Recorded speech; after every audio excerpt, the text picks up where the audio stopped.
Et il y a dans ce livre, il y a un personnage central qui est un petit peu là tout le temps au fil des pages. C'est ta mère, la mère, on va dire, hein, la mère d'une façon générale. Et donc, c'est le personnage qui est au fil des pages. Et d'ailleurs, ça commence par des citations que tu prêtes à ta mère. Et d'ailleurs, pour partie, je lui ai déjà entendu prononcer à ton égard. Je fais un petit coucou si elle me regarde. Qui est absolument horrible. Horrible. Et donc, comment on se relève de ça, à part écrire quand on a, parce que ça commence comme ça. Et je trouve que c'est tout à fait. Donc, tu as combien là? Tu as entre 4 et 6 ans.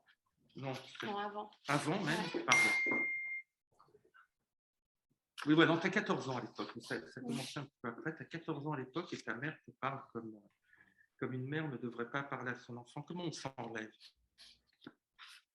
Alors, il y avait cette violence verbale, effectivement, chez elle, mais finalement, cette violence verbale n'était pas la plus terrible, évidemment.